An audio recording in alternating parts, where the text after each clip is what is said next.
Bom, então eu sou o Rodolfo Sertori, sou pesquisador, colaborador atualmente do Grupo ABS. Eu fiz mestrado e doutorado sob orientação da professora Kemi Ino, que está aqui na sessão também, trabalhando com assentamentos rurais, com a questão da produção habitacional em assentamentos de reforma agrária. Uma vez que o ABS é um dos principais grupos de pesquisa em habitação e sustentabilidade, né, vinculado ao Instituto de Arquitetura e Urbanismo da USP de São Carlos. É um grupo de pesquisa que no ano que vem vai completar 30 anos e é um dos principais grupos de pesquisa na área de arquitetura e urbanismo, não apenas no estado de São Paulo, mas no Brasil, que traz a questão da habitação social no ensino, na pesquisa, na extensão e também na prática de assessoria técnica, para como uma linha de pesquisa, né? Como uma área de atuação, tanto na atuação em termos de investigação científica, quanto em termos de prática na produção habitacional, na assessoria técnica aplicada à produção habitacional em assentamentos rurais, especificamente em assentamentos de reforma agrária. E o ABS também já teve aí no seu histórico uma experiência pontual num território indígena aqui na cidade de São Paulo, no Pico do Jaraguá. Então, a gente, além dessas experiências todas, no conjunto de experiências que o ABS traz consigo, né, na sua trajetória nas áreas rurais, a gente também já organizou alguns eventos científicos, a segunda e a terceira edição dos colóquios Habitat e Cidadania. A segunda edição aconteceu em São Carlos, em 2011, a terceira edição aconteceu em Brasília, em 2015.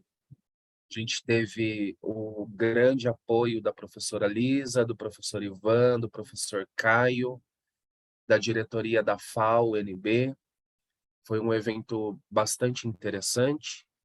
E desde então a gente não tem organizado, a gente organizou, claro, um evento em 2019 para encerrar um projeto de pesquisa que a gente desenvolveu de 2014 a 2018 para acompanhar o que foi a produção do PNHR, a modalidade rural do Minha Casa Minha Vida, nos primeiros contratos aprovados no programa no estado de São Paulo, em assentamentos rurais do estado de São Paulo. Em 2019 a gente fez um evento comemorativo, né? Mas também um evento para se debater tanto os métodos, os caminhos, né, os percursos metodológicos da pesquisa, quanto os resultados, que foi o primeiro seminário regional do Habitat Rural, em que a gente articulou ali a questão agrária, a habitação, e eu não lembro qual que era questão agrária, habitação e eu esqueci o outro. Infraestrutura e a Eu acho que produção. é a Yeah. produção, questão agrária, habitação e a produção no Oeste Paulista, exatamente.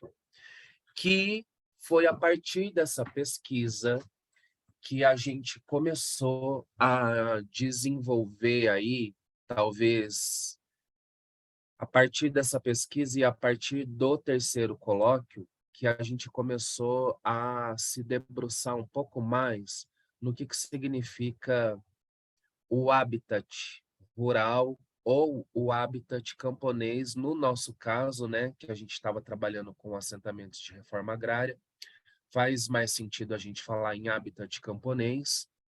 No entanto, a gente tem aí diferentes configurações, né, do habitat rural, porque a gente tem territórios quilombolas, territórios indígenas, territórios de pescadores, caiçaras, seringueiros, os povos das florestas, os povos das águas, e também uma diversidade de povos rurais que não necessariamente se identificam como camponeses, mas que estão aí morando, trabalhando, vivendo e habitando as diferentes áreas rurais brasileiras. E por ser um assunto de ainda muito pouco debatido no campo da arquitetura e do urbanismo, principalmente, esse tema ele tem sido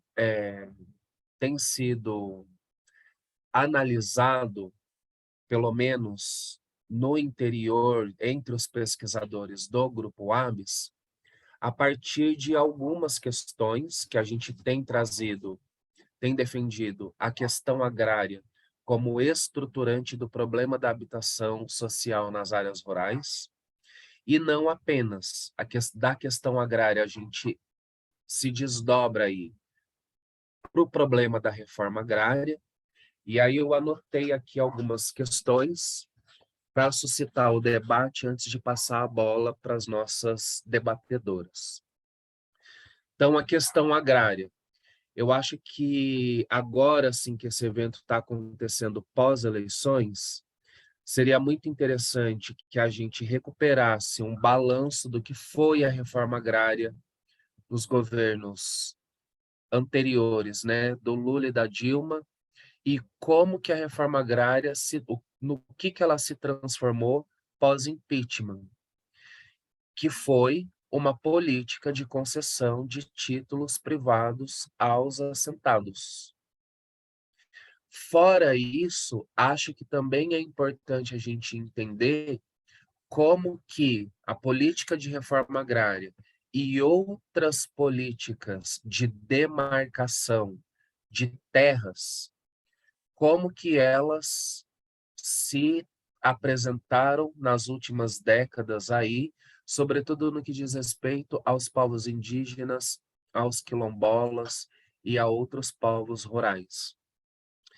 Eu acho que tem uma questão bastante importante que a gente precisa considerar, que é o aumento dos conflitos nas áreas rurais, que têm sido levantados pela CPT nos seus relatórios anuais de conflitos no campo no Brasil, o aumento da concentração de terras e dos casos de grilagem, muito favorecidos pela lei de regularização fundiária, que atinge tanto as áreas urbanas quanto as áreas rurais, a Lei 13.465 de 2017, que vem acompanhada do Decreto Federal 9.310 de 2018, e que nas áreas rurais é uma lei que referenda a grilagem de terras e o retorno de áreas reformadas, no caso dos assentamentos rurais, para o mercado de terras. A gente já estava vendo isso no Oeste Paulista durante a nossa pesquisa e acho que pós-impeachment isso se cristalizou.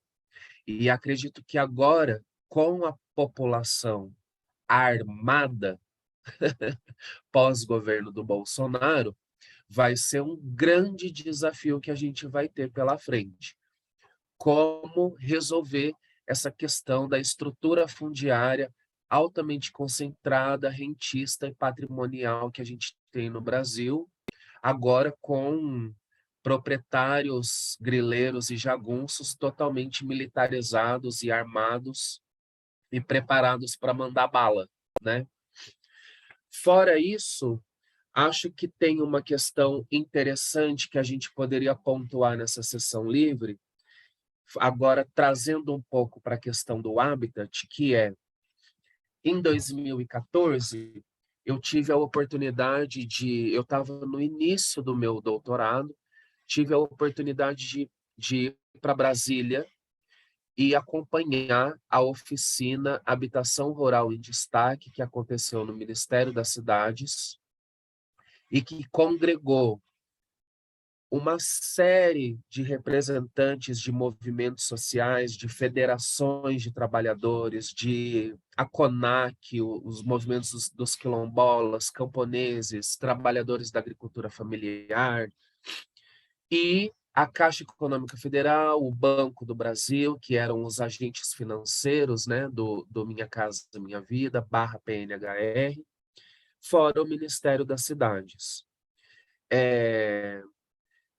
Eu me lembro que nesse GT, muitos dos participantes, eles apresentaram uma série de reivindicações com relação ao PNHR, como transformar o PNHR em uma política nacional de habitação rural, de modo que ela pudesse contemplar as entidades organizadoras que estavam tendo muito custo para operacionalizar os contratos, de modo que o programa pudesse considerar no seu subsídio a etapa de projeto que, de acordo com a Inês Magalhães, não era possível o Ministério das Cidades assumir uma etapa passível de ser rejeitada pela Caixa. Então, a gente não remunera etapa de projeto. Quando, para nós, profissionais, pesquisadores, professores da área de arquitetura e urbanismo, que defendemos uma assessoria técnica ampla, diversificada, humanizada, a gente entende que a etapa de projeto ela é uma das etapas mais primordiais em processos participativos que envolvam ensino, extensão, formação, porque é no projeto que a gente consegue atender às demandas por habitação, a qualidade do projeto, o emprego de materiais locais, adaptáveis, economicamente viáveis, ambientalmente adequados. Então, e também é o projeto que determina o processo de obra, a organização do processo construtivo. Então, evidentemente, essa etapa precisaria ser remunerada, mas isso não aconteceu no PNHR. Além disso, uma das reivindicações era como que a gente contempla as famílias que trabalham na área urbana e moram nas áreas rurais, porque isso não tinha como ser comprovado e essas famílias ficavam de fora do PNHR. As famílias inadimplentes também ficavam de fora do PNHR. Os poceiros e outros povos que não tinham como comprovar a posse da terra também ficavam de fora. E uma questão que eu acho que foi, em termos de crítica, o quanto que o PNHR padronizou tipologias nos mais diferentes territórios rurais, independente se era um território quilombola, indígena ou um assentamento de reforma agrária, o padrão arquitetônico era o mesmo. E a gente considerou isso como um saldo negativo em termos de avanço no que diz respeito ao direito à habitação para as áreas rurais, também para as áreas urbanas, porque foi o que a gente viu, né, nas áreas urbanas das cidades brasileiras. E acho que essa é uma das questões que a gente precisa avançar. E aí, para finalizar, em 2014 também, os movimentos sociais que estavam presentes nessa oficina reivindicavam a consolidação de um conselho gestor de habitação rural dentro do Ministério das Cidades. O Ministério das Cidades era contra essa Rodolfo, deu uma proposta. travada. Opa, estão me ouvindo? Estão me ouvindo? Sim, tá Agora sim. tranquilo aqui. Aqui não travou. Deve ter sido Ah, a tá. da Lisa. Tá. Ah, tá. Desculpa. Então foi eu. Desculpa, para a gente travou, né, Guto? Então foi a nossa aqui. Desculpa, Rodolfo. Imagina. Então, em 2014, os movimentos sociais rurais reivindicavam a consolidação de um conselho gestor de habitação rural, que foi uma proposta que os organizadores e participantes do segundo colóquio Habitat e Cidadania tiraram enquanto principal proposta do evento na plenária final. Um conselho gestor, que aí eu vou compartilhar aqui com vocês rapidinho, só para vocês, só para você refrescarem a memória de vocês, que foi um conselho, uma proposta de conselho gestor. Acredito que vocês estejam vendo. Então, foi a proposta de um conselho gestor qual que era a ideia aqui, né? A ideia era que a gente envolvesse diferentes agentes do governo federal. Isso é de 2011, tá, pessoal? Então, Ministério das Cidades, Ministério do Desenvolvimento Agrário, Ministério de Ciência e Tecnologia. E dentro de cada ministério, seus agentes específicos. Então, a Caixa Econômica Federal, Sistema Nacional de Habitação, Departamento de Habitação e as gerências, né, de habitação da Caixa. Aí, do Ministério do Desenvolvimento Agrário, INCRA, FUNAI, Fundação Palmares, CNS, e do Ministério de Ciência e Tecnologia, as agências federais de fomento e apoio à pesquisa, de modo que todos esses agentes perfeitamente articulados, a gente pudesse garantir, aqui, indo da esquerda para a direita, a gente pudesse garantir recursos de assessoria técnica, não apenas profissional, mas que envolvesse a prática profissional com práticas de pesquisa, aos moldes do que foi a assessoria técnica, por exemplo, praticada pelo ABS nos projetos Inova Rural e CEPET Araju, de modo que a gente também tivesse recurso pela Lei 11.888, né, de garantia de assistência técnica, mais o Fundo Nacional de Habitação de Interesse Social, tudo isso compondo recursos de assessoria técnica e de fomento, subsídio à produção habitacional, junto a programas, sejam eles nacionais ou estaduais e regionais, de subsídio à produção habitacional em diferentes territórios rurais, como camponeses, trabalhadores rurais, indígenas, quilombolas, pescadores e ribeirinhos, extrativistas, atingidos. E tudo isso, todo esse processo, né, de assessoria, de produção habitacional, de projeto, tudo isso envolvendo formação, trabalho e renda e inovações tecnológicas no campo da arquitetura e da construção. Essa foi a nossa proposta de conselho gestor. Os movimentos tiveram acesso a essa proposta e eles estavam reivindicando isso em 2014. O Ministério das Cidades foi contra, mas em dezembro de 2014, a Dilma aprovou a formação do GT de Habitação Rural, composto por 11 representantes de movimentos sociais rurais, mais o DEAB, mais a Caixa Econômica Federal, mais o Banco do Brasil. Em 2016, após o impeachment, o Temer revogou, suspendeu o GT de habitação rural e após isso a gente sabe qual foi o caminho, né, da política nacional de habitação, tanto o que se tornou Minha Casa Minha Vida.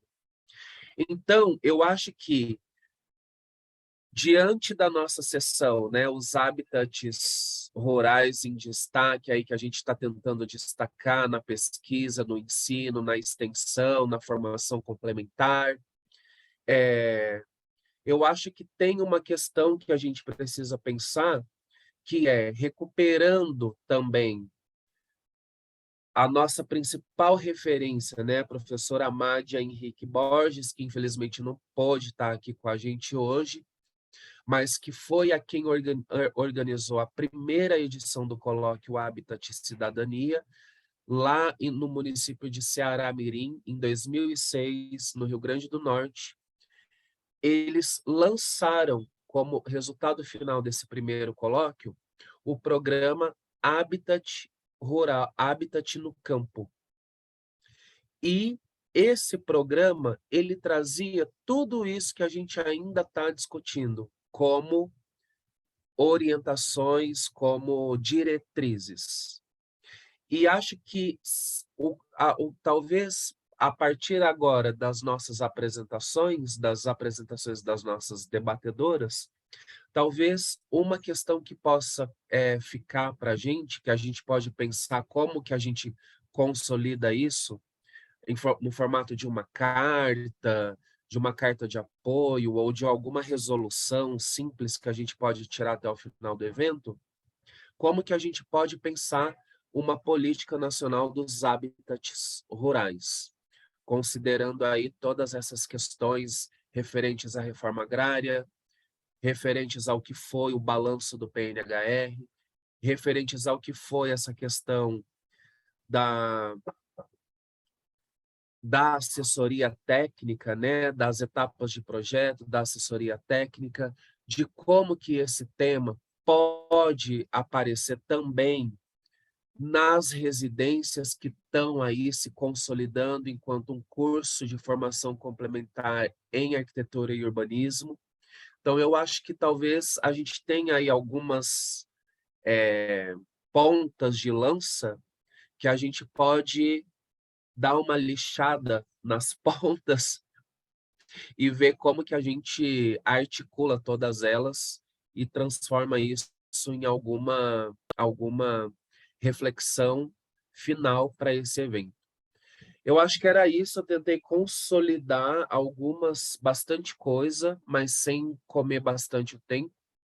E agora eu abro a palavra para as nossas apresentações, né? Eu vou deixar as apresentações com vocês, tá bom? Que eu acho melhor.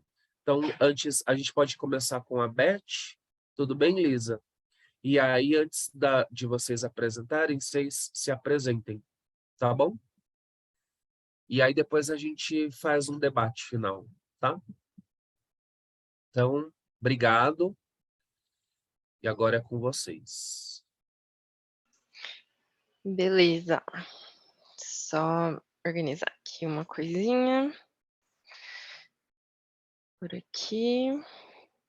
Que bom que a Luciana entrou, que deu certo.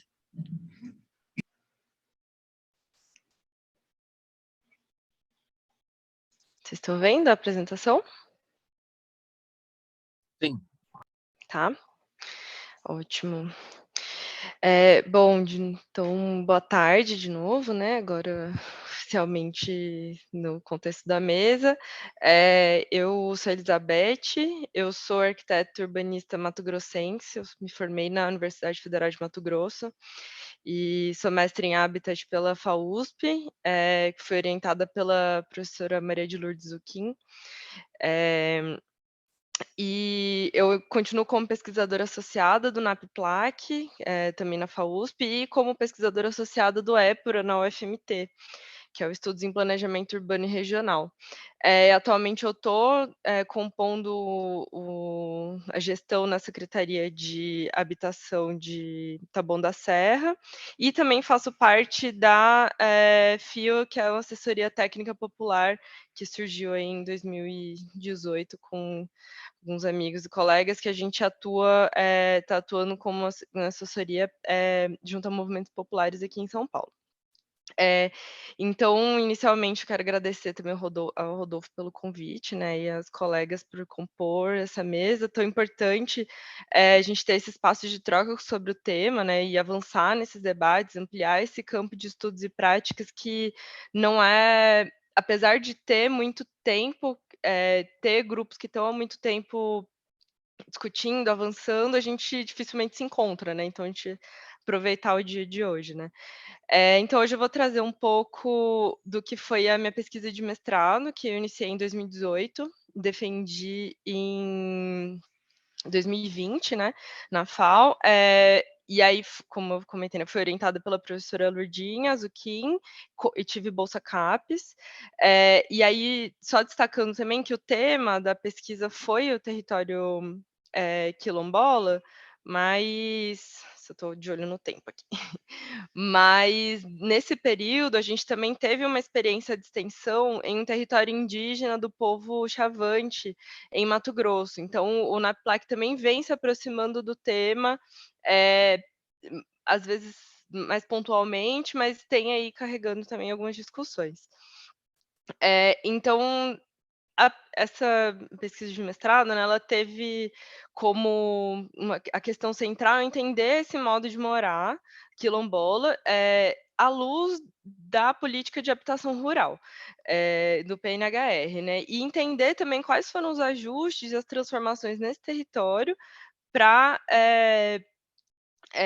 a partir dessa chegada da política pública, né. Então, e aí para chegar nesse objetivo, né, eu fui entender o momento atual do Mutuca, que é o quilombo, né, a partir dessa produção do espaço e também entendendo essa circularidade do tempo, né, essa relação presente sempre entre passado, presente e futuro que há nesses territórios quilombolas. Sempre situando num contexto histórico importante. Trazendo um contexto, né, de mais uma localização, né, o quilombo do Mutuca fica dentro da comunidade Mata Cavalos, são 6 comunidades dentro de um complexo, né, e fica a mais ou menos 40 quilômetros de Cuiabá, da capital. Então, Mato Grosso tem aproximadamente 78 comunidades quilombolas reconhecidas, e nesse recorte aqui eu olhei para o Ribeirão do Mutuca, né, que faz parte do Mata Cavalos, que ficam no município de Nossa Senhora do Livramento, né. Então essa é mais na região centro-sul de Mato Grosso. Eh, Desculpa, gente, meu covid. Eh, o complexo de Mata Cavalo, né, ele é formado por essas 6 comunidades que têm um histórico em comum, mas tiveram trajetórias diferentes, por isso que eu trato só do Mutuca, né, que só no Mutuca teve a política habitacional.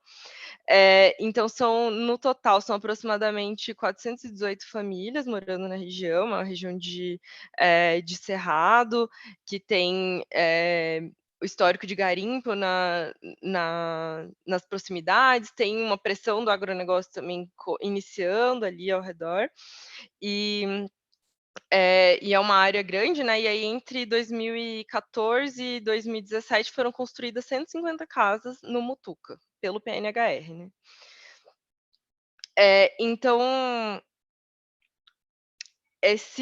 só para, assim, apresentando um pouco também a estrutura da pesquisa como um todo, ela é dividida em 3 partes, sendo que essa primeira parte é entender, situar historicamente essa formação da comunidade, relacionando com o contexto nacional desses conflitos fundiários, própria questão agrária, e é um contexto, não é uma organização de uma circular do tempo, porque muitas dessas violações, muitos desses processos, eles vão se repetindo, né.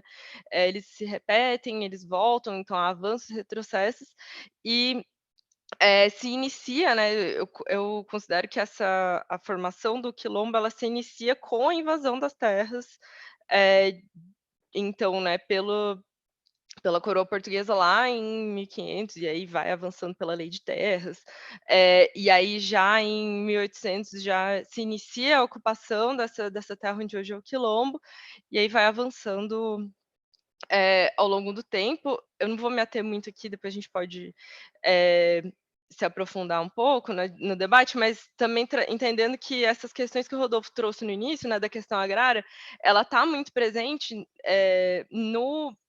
na escala local do quilombo, na medida que, essas desculpa, gente, que o caminhão passando.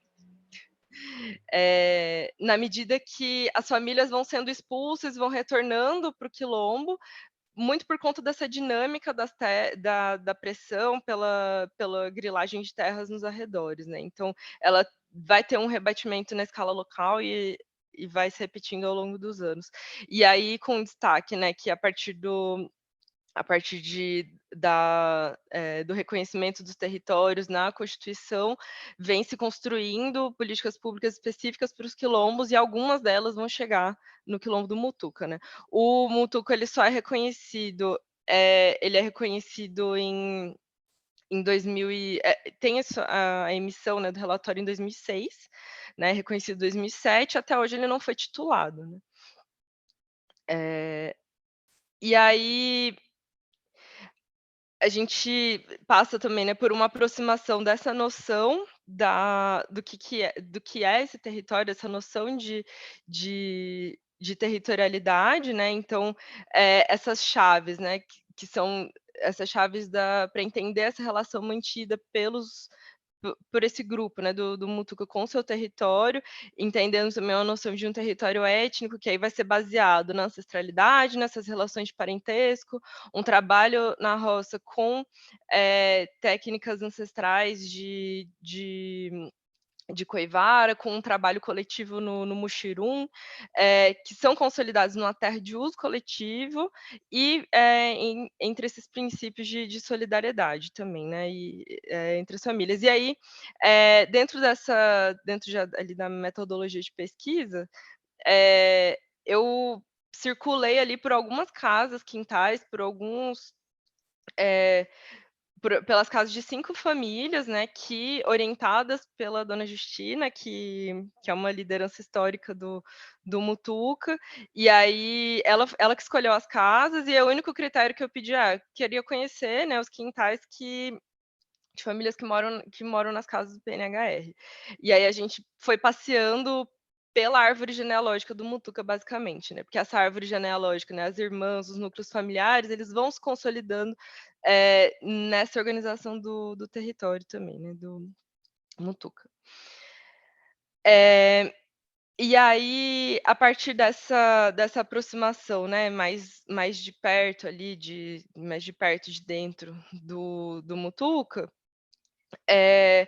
fui a gente fui destacando, entendendo eh, a importância dessas categorias, né, a família, o trabalho, a terra e folia, né, sendo que a base da organização do território vai ser a partir desse uso comum da terra pelas famílias, o trabalho vai ser familiar, vai ser coletivo nas roças, então a gente tem as roças coletivas, tem as roças nos quintais também, os quintais produtivos, e também a folia, porque as festas de santo vão circular pela comunidade, vão constituir, uma categoria importante para a gente olhar e entender essa organização do espaço.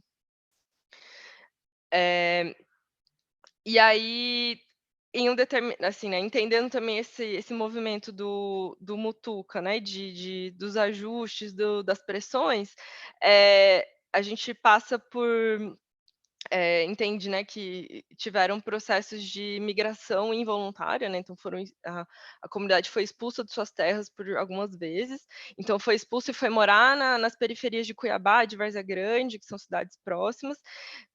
E a partir do reconhecimento das comunidades quilombolas na Constituição, elas foram se reorganizando com o apoio do MST local, com o apoio de outras organizações populares nas cidades próximas, elas foram se reorganizando para retomar suas terras. Mas sempre, em com histórico de violências eh e agressões sofridas, assim, tanto fisicamente pelas pessoas, quanto pelas casas também, né. Como as casas eram construídas ainda são algumas, né, com palha de babaçu, sempre a memória da violência de que os jagunços ali da região, dos fazendeiros que queriam tomar as terras, eles sempre queimavam as casas, né, a primeira coisa que eles faziam era queimar as casas.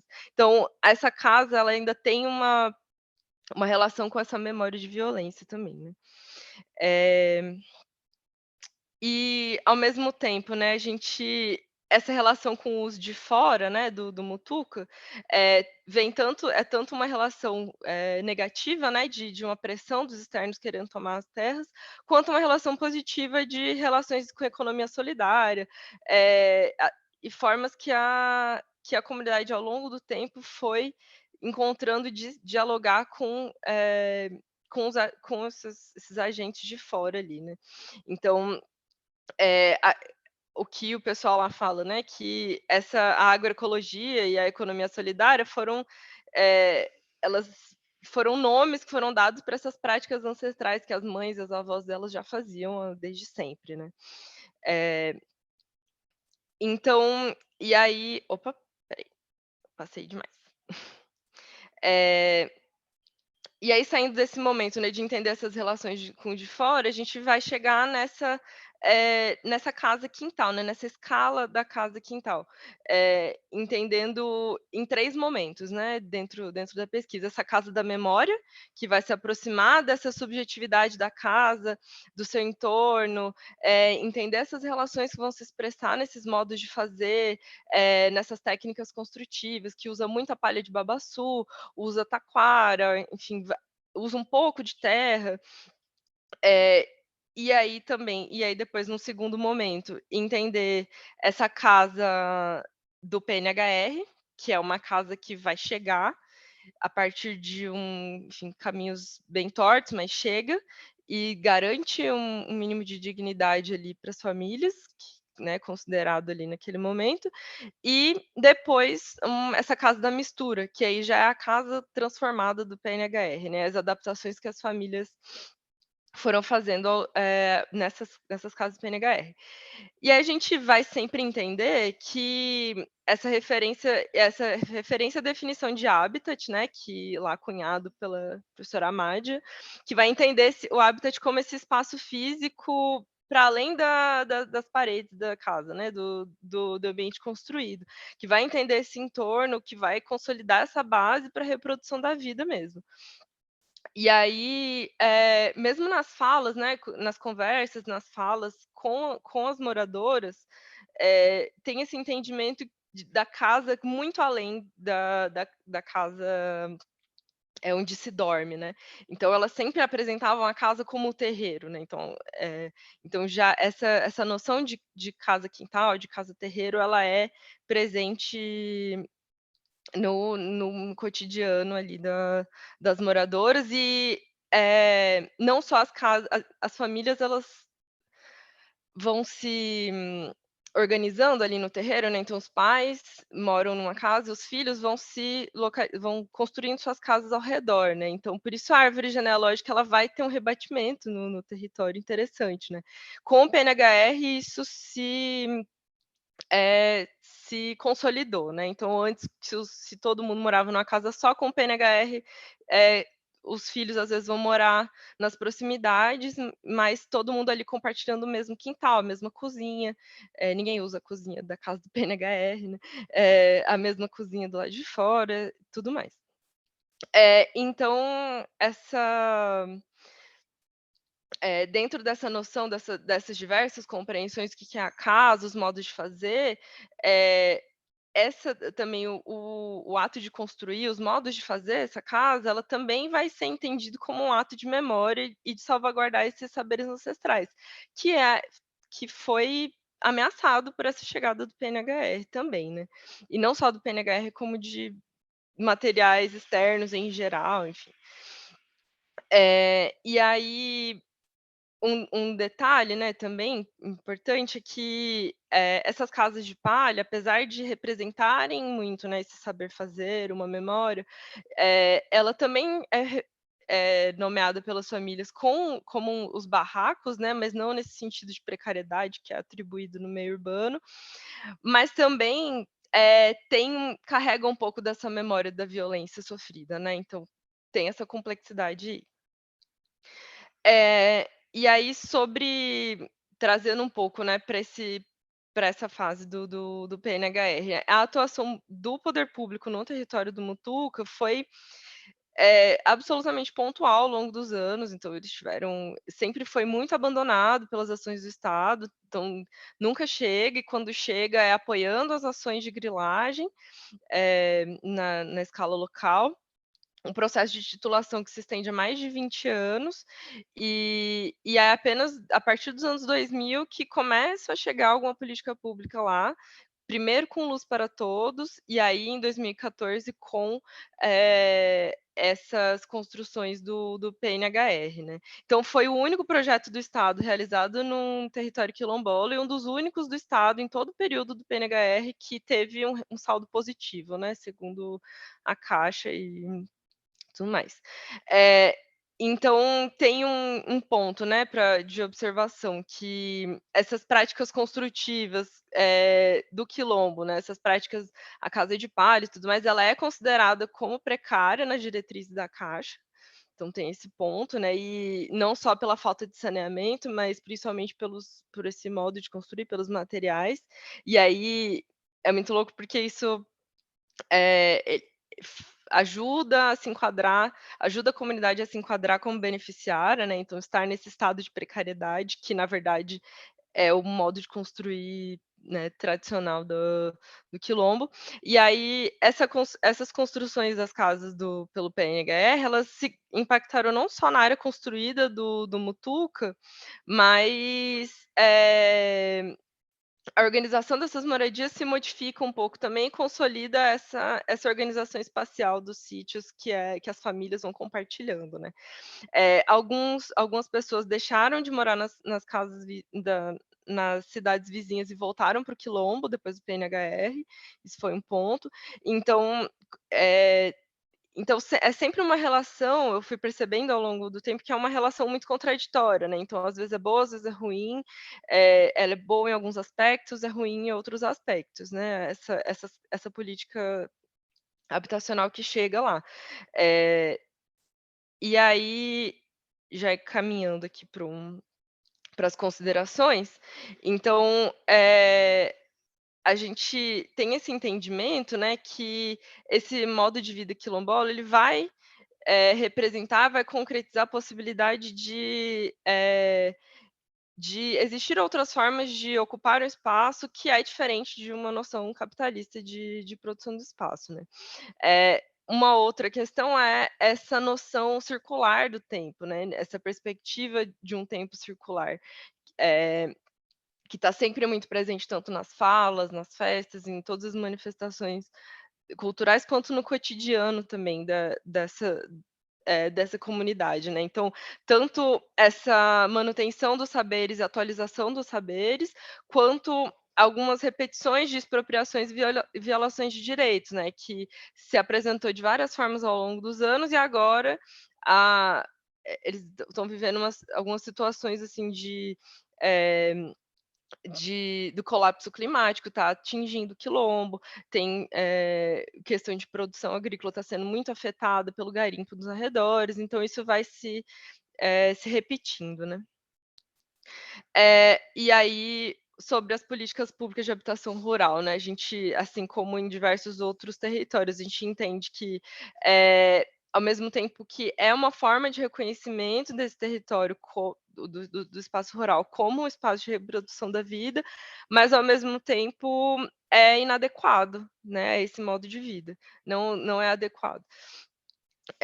E aí, então a gente tem essa série de críticas em relação a esse modelo de política habitacional que responda de fato a essas necessidades habitacionais da população quilombola, que não se restringe à casa, né, entendeu, ao habitat como um todo.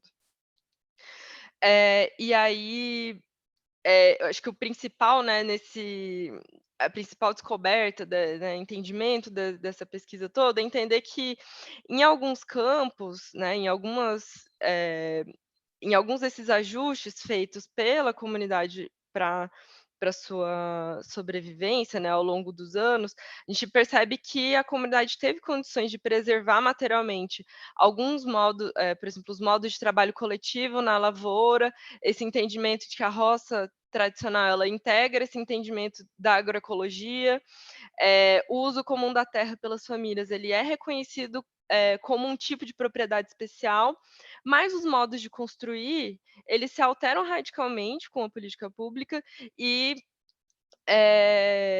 eles se alteram radicalmente, não tem espaço para se desenvolver esses modos de construir tradicional, então tem que se alterar radicalmente, né.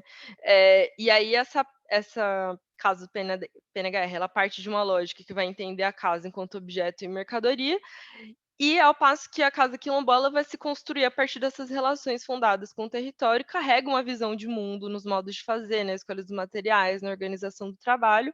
E aí no território essas 2 dimensões vão se encontrar, e as contradições vão se revelar, absolutamente, né. Então, eh É isso. Obrigada por enquanto, vamos conversando. Muito obrigado, Beth. Muito legal o seu trabalho. Obrigada, gente. Lisa, podemos seguir? Podemos. Nossa, Elizabeth, tem muitos que trocar. Eu estou trabalhando com os quilombolas, já tem 5 anos aqui. O Quilombo Mesquita e também os Calungas, né? Semana que vem a gente está indo para lá para o 5º Encontro Calunga, lá na Chapada, e a gente tem uma pesquisa arquitetura vernacular Calunga, depois a gente pode trocar bastante. Bom, então, vai ser bom que vai fazer a ponte, né, Guta, com o que a gente tem para mostrar aqui. Eu estou aqui com a Stavina, a Guta, que é camponesa. Oi, gente. Eu não deixo ela ficar só na roça, ela fica brava, eu trago ela para cá, então ela fica muito brava comigo, que ela quer ficar quieta lá, eu trago ela para cá, né? Então, mas a Guta faz parte da turma já, dos residentes, né? E ela está com a gente, né? Já ela e o Acácio há muito tempo, né? Fazendo esses trabalhos de pesquisa, né? E a extensão ao contrário, né? Trazê-los para cá para fazer pesquisa que eles, né? Possam contribuir com o olhar deles, né? Então, vamos pegar aqui. Peraí. Tá aparecendo aí, né? Sim, está aparecendo. Se a internet ficar instável, vocês avisam, tá? Porque a gente está aqui no subsolo e às vezes dá uns picos aqui. Eita. Bom, então, nós duas vamos falar um pouquinho da produção do habitat rural do saber camponês, né? Exatamente fazendo uma continuidade que a Elizabeth mostrou, a necessidade das políticas por valorizar esse saber, né, que é totalmente desconsiderado, né? Então, nós somos o grupo periférico, né, luta do MST, enfim, e aqui da FAO agora, o NB, já tem alguns anos, né? Está sempre com a gente. Enfim, então a gente quer mostrar um pouco, né, desse saber, né, e como é que a gente está trabalhando dessa forma, né, trazer esse acúmulo, né, desde 2015, né, desde da parceria com a ABS, né, no Coloque Habitat e Cidadania, que a gente vem trabalhando, né, primeiro com o escritório modelo Casas, depois o grupo periférico, né, tudo começou com o escritório modelo no início, né, fazendo com os estudantes na sala de aula fazendo extensão, né, nas práticas de história modelo PEMAL, mas depois a gente foi sentir necessidade de começar a aprofundar mais, e foi aí que veio o periférico, né, com os trabalhos finais da doação, enfim. Então, essas experiências permitiram essa troca de saberes, né, então a gente foi se envolvendo e vendo como é que eles trabalham, né, esse habitat, né, com a produção de alimentos, né, autoconstrução, bioconstrução, saneamento, né. Então, a nossa residência tem muito essa preocupação dessa visão mais sistêmica, né, de trazer outros profissionais, por exemplo, eu falo de agroecologia, né, mas eles entendem mais, eles estão ali na prática, né, ou a professora, né, do núcleo de agroecologia, a professora Flaviane, que está com a gente, né, hoje levou os estudantes para uma prática, foi super legal, né, quem pôde ir. Então, a gente sente, né, Rodolfo, a necessidade de aproximar assistência ATIS e assistência técnica extensão rural, né? Então, é o que a gente vem tentando fazer essa aproximação, né? Enfim, então, essa questão da agroecologia que eu já falei, isso aqui é uma homenagem a vocês, né? Que a gente deve muito a vocês, ao ABS, ao GERA, que já vem, né, trabalhando há muitos anos, né? Nós somos, assim, novinhos perto desse acúmulo que vocês têm, a Kemi, a Madi, agora o Rodolfo, e a gente vai Lisa, experimentando. Sim, Lisa, tem essa faixa, você consegue tirar essa... Ah, ok, sumiu. é essa aqui? Não consegue A tirar de essa baixo. faixa? Ah, não, Eita, esse não. search. Search Bom, aqui? para mim porque aí eu não consigo ler. Não sai dessa tela? Eu não sei como é que tira, não. Porque eu tenho que Ai, passar. tá Eu ok, tenho que. tá bom, Eu acho que eu tenho que usar a entendi. setinha, Kim. Eu acho que é por isso, sabe? Tá bom. Só se Desculpa eu aí, diminuir tá. aqui um pouquinho. Peraí. Vou fazer assim. Eu diminuo um pouquinho, que aí vai dando, né? Que aí não atrapalha tanto. Vamos ver se assim melhora um pouquinho. Pode aumentar, que aí eu consigo... saiu. Porque acho que assim vai mais fácil, né, para você ver que se não corta o... Enfim, então, essa extensão ao contrário, eu fiquei muito impressionada no colóquio, né, da forma como vocês organizaram, das mesas serem né, as comunidades que vieram debater, logo após, né, 2014, como o Rodolfo colocou, né, os camponeses, quilombolas, indígenas, né, e a gente, pesquisadores, né, só fizemos os pôster, né, e isso está na revista Paranoá, que o pessoal pode, né, a nossa revista aqui do PPG-FAO, né, quem quiser saber com mais detalhes, né. Então, a gente sempre, assim, buscando essa pesquisação e também a ecologia de saberes, né. O trabalho final da Camila, que foi essa aproximação maior, né, Guta, que foi junto, depois com os camponeses, a gente conseguiu fazer, né, esse projeto, né, que foi, a gente mandou para a Bienal Zé Luxemburgo, né, das comunidades solidárias, espaços reprodutivos, espaços socioprodutivos, né, e eu estou vendo até que o Gaspar, que já faleceu, né, o camponês, Enfim, então, esse acúmulo, né, dessas experiências, né, a gente vai tentando aprofundar mais, né, mas não tanto quanto vocês, que têm uma equipe, um grupo totalmente direcionado. Nós trabalhamos em várias frentes aqui, né, então, quando a gente consegue focar um pouco mais no rural e nos quilombolas também. A gente tem trazido os quilombolas para dentro, né, então temos vários estudos, conseguimos bolsa de pós-graduação também para Danusa quilombola, que ela falou sobre bem viver quilombola, enfim, e o próprio Alisson, que é estudante aqui, ganhou prêmio de iniciação científica, melhor prêmio, quer dizer, melhor trabalho aqui. Então, a nossa preocupação também é trazer, né, essas pessoas aqui para dentro. E lembrando vocês, no seminário regional que vocês organizaram, né, sempre pensando nessa escala ampla, né, do habitat rural, né, o projeto do assentamento e a produção camponesa. Então, por isso que a residência, a gente tem essa preocupação de aproximar, né, a dimensão territorial e organização espacial, mas também a produção camponesa. E aí, lembrando os itens que vocês trabalharam, né, os aspectos, né, a questão agrária, o acesso à infraestrutura, habitação e produção da agricultura. Então, são aspectos que a gente também vem trabalhando. E uma preocupação nossa também é a falta de integração no planejamento urbano regional entre a Secretaria de Agricultura e a Secretaria de Desenvolvimento Urbano. Então, para vocês terem ideia, né, o INCRA fala em uns assentamentos rurais, a SEDU já fala, né, em outros assentamentos, já não tem o mesmo quantitativo, né, assim, então, o INCRA não considera os informais, né, só os que estão realmente cadastrados, não considera os acampamentos, né? Enfim, então, é uma questão da política de planejamento urbano regional que falta essa integração, né?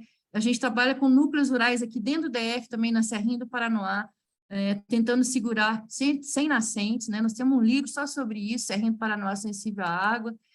Enfim, então, o Pequeno Ilha, né, é aqui nessa região, a 43 quilômetros, Distrito Federal, onde a Guta mora, né, que é onde a gente né, tem feito esses trabalhos. E lembrando também, né, a crítica ao programa PNHR, que a gente levou vocês, inclusive, né, Kim, no colóquio Habitat e Cidadania, para visitar o primeiro trabalho aqui, as primeiras casas do PNHR aqui na Fazenda Larga, né, e foi, né, um assentamento que foi deslocado, né, que não era do MST, mas da própria Terracap aqui, que foi, né, da Companhia Imobiliária Pública, que deslocou, né, e foram 131 casas no Distrito Federal apenas que foram construídas, né, na verdade, contratadas, e 91 construídas, né.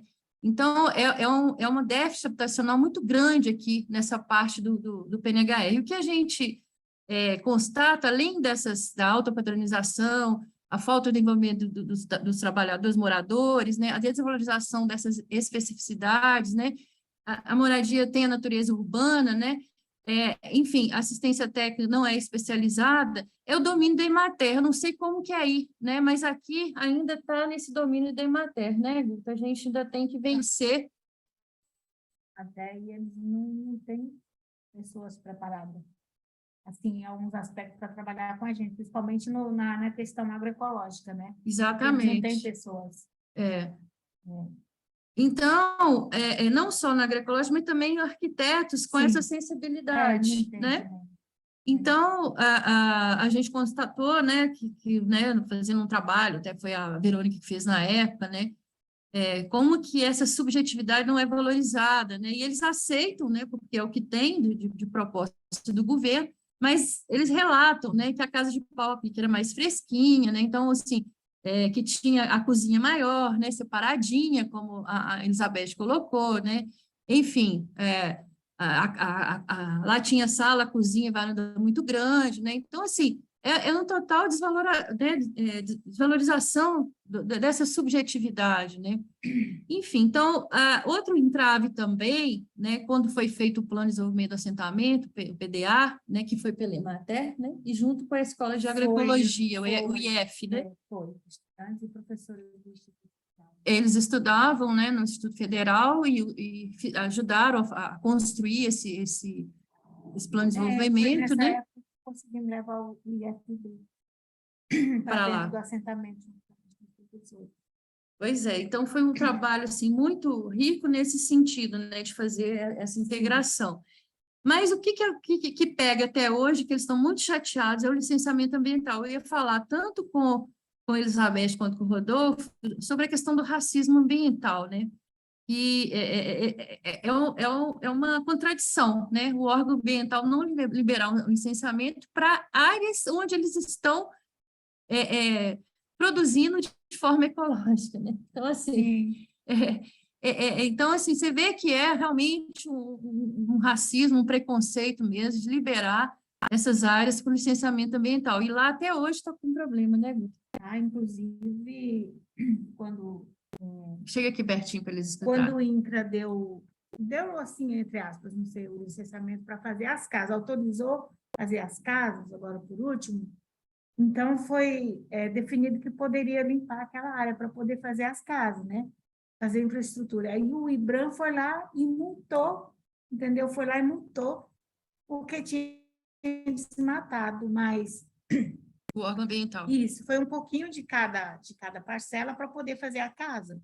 E aí eles multaram, eles foram lá e aplicaram a multa. Pois é, sendo que do lado você tem o agronegócio. Sim, exatamente. Aí a própria Embrapa que faz os testes ali naquelas regiões, tudo desmatado, né? Então, realmente é um racismo ambiental. E aí o trabalho da Guta, né, foi fazer esse levantamento, né, dos tipos de casas que eles estavam fazendo de autoconstrução, né, Guta, se quiser falar um pouquinho. Nós começamos, eu e o meu companheiro, foi com a preocupação das moradias, porque todo mundo morando nas casas, eu falo casa, era casa, né, de lonas, embaixo da lona, então sujeita a tudo, quando é chuva, vento, tempestade, poeira, tudo, todo tipo de intempéries. E daí depois a Emater veio para fazer esse projeto aí das casas, que nunca funcionou, né? Nunca deu certo. E agora, por último, conseguiram, né? Mas não a Emater, foi uma empresa lá de Pernambuco, uma cooperativa do movimento, e eu estou tossindo, por causa do ar-condicionado. Então, eles conseguiram, foi aprovado, e aí as casas já estão todas semi-prontas, né? Porque ainda tem que fazer os acabamentos e tal. Essa parte aí está assim, mas... E também são casas que, por exemplo, tem uma família lá que não comportava todos os filhos, a família toda, porque a casa é tão pequena, e a gente sempre falava que um tanto ia ficar do lado de fora, né? Porque a casa é muito pequena. Então, assim, mas as casas estão quase prontas. Eu vou até mostrar, mas antes, aí você fez esse levantamento, né, Guta? Isso, sim, eu fiz esse levantamento de todos os tipos de moradia, como é que o pessoal, por exemplo, tem uma casa aí foi feita de pallet e de taipa de mão também, né? Foi feito todos os testes com as técnicas de taipa de pilão, taipa de mão, o COB, para poder, o hiperadobe, e assim, para poder ver se as famílias saíam dessa condição de morar embaixo da lona. E foi isso que a gente fez lá, e a gente continua fazendo ainda, para ver se melhora, porque as condições ainda não são boas. E está desse jeito aí, dessa casa aí, ó, essa aqui, por exemplo. Ela está do mesmo jeito lá, essa casinha. É. Então, assim, além de ter demorado esse tempo todo, né, o que Sim. chega é pronto, que não tem nada a ver com vocês. Não, A gente não tem como interferir a universidade, porque está sob domínio da Emater, então a gente fica, né, eu até perguntei ao líder do MST, o Marcos Barato, né, se a gente podia fazer alguma coisa, ele falou que não, que podia atrapalhar, né? Então, eles estavam fazendo essa negociação, aí conseguiram uma cooperativa, né, enfim, para fazer essas casas lá. Cooperativa que está fazendo as casas. Então, assim, enquanto isso, a gente vai levantando, né? O Acácio fez o levantamento também nessa parte em relação ao saneamento, né? O acesso à água e saneamento, né? Então, eles têm problema sério para plantio em relação à água, né? Sim, a Muito gente pouco vive água, né? escassez de água lá. Inclusive, tem um poço artesiano que foi feito, só que o que acontece? O INCRA não libera, a CAESB também não libera. Um fica jogando para o outro e Isso. nunca resolve, e as famílias continuam. Quem teve condições por um poço artesiano, quem não teve, por exemplo, no nosso caso, o nosso poço tem 16,5 metros. Uhum. Agora a bomba está ficando ligada 20 minutos. A gente tem que ligar, ficar ali esperando para desligar, para juntar a água nas caixas para poder fazer alguma coisa. E como demorou chegar a chuva, está tudo seco. Agora começou a chover, né? Sim. Então, assim, a gente tem feito um trabalho tanto assim de preservar tudo e tanque de captação de água da chuva e tudo para poder sobreviver. Mas os órgãos competentes não resolvem essas questões. Pois é. Então, foi feito esse levantamento, está publicado, foi apresentado no ERELEX, né? Acho que vai dizer 2019, né? E também a gente vai fazer o capítulo de livro que está com todos esses estudos, né? Prontos. Então, assim, a gente gosta de mostrar a necessidade de ter essa visão mais sistêmica, né, não só da habitação, mas tudo que envolve, né, a água, a questão da produção de alimentos, a questão do abrigo, né, o tipo de material, enfim, né, a autoconstrução, a questão do saneamento, né, então, e a produção, né, de alimentos. Então, assim, tem que ter essa integração. A gente, no Parque passado, fez uma oficina. Isso eram umas coisas interessantes, né, Guta, assim, sobre o desafio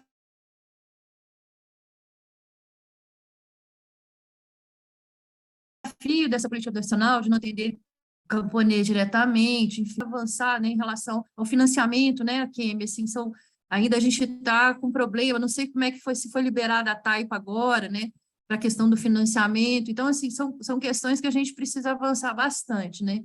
Enfim, não dá tempo da gente ficar falando, assim, né?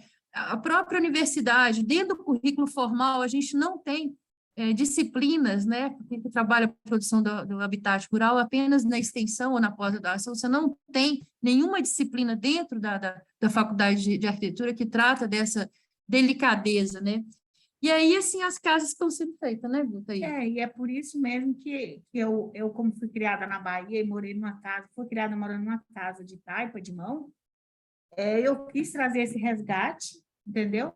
E mostrar para as outras famílias que estavam naquela mesma situação que era possível mudar, né? Que a gente podia fazer uma moradia mais, a gente ter uma qualidade de vida melhor do que ficar embaixo da lona. Então, como que a gente tinha no local? Terra, é o que a gente tem terra. Então, vamos construir com terra, vamos construir com o material que a gente tem no local. E foi isso que a gente fez. A única coisa que a gente teve que comprar na época foi o bambu, porque a gente não tinha nada lá, agora a gente já tem bambu, já estão crescendo. Então, a gente quis trabalhar com o material do local. E foi isso que a gente fez. Isso está sendo relatado no livro da residência, né? No capítulo, a sua prática lá. Isso. Então, assim, aí chegaram agora, né, essas casas, né, mais ou menos 20, mas ainda não estão sendo construídas, assim, não são todas ainda, né? As casas convencional? Essas que chegaram agora. Elas estão sendo construídas. Estão sendo construídas todas, só que estão inacabadas ainda. Então, segundo eles, vão terminar logo. Então, são 34 mil de recurso, né? Em 2 parcelas, né? E aí veio essa cooperativa para fazer, mas perceba assim que não tem, né, nenhum. Segundo eles, com esses 34 mil, poderia comprar diretamente da fábrica, né, em grande quantidade, para poder sair mais em conta, né, para Mas mesmo assim, o material está sendo pouco e o material ainda está sendo um pouco de, como é que se fala, de uma qualidade não tão boa, né? Devido ao preço, para poder dar para fazer as casas. Não sei se vai dar, mas estão fazendo.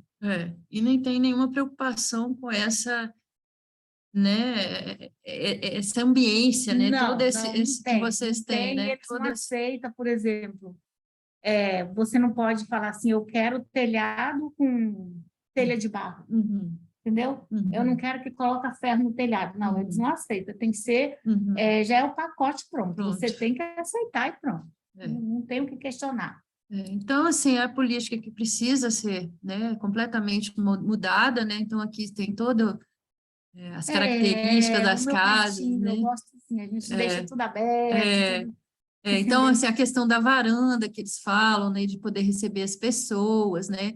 Então, pensar que os trabalhadores rurais, eles têm a hora, depois do trabalho pesado, né, de ter esse momento de estar na varanda, tomar o ar ali, né, ficar olhando a paisagem, né, que essas casinhas não representam nada disso, né? E o próprio saneamento rural, que a gente não dá tempo de tocar aqui, mas agora que está chegando o saneamento rural aqui, né? Mas ainda nem chegou lá, né? Que a Funasa ia trabalhar lá, não, né? eles não... Foi lá um dia, mas eles não voltaram mais. Então, a gente estava no saneamento. E só para fechar, gente, então aqui, a residência nossa, ela nasce da integração da pós-graduação, com curso de extensão, né? Então, que são os professores que vão tratar dessa visão mais sistêmica, né, com o habitat, ciência, tecnologia e sociedade, né, que a sociedade tem que estar presente, habitat, agroecologia, economia solidária e saúde ecossistêmica, né.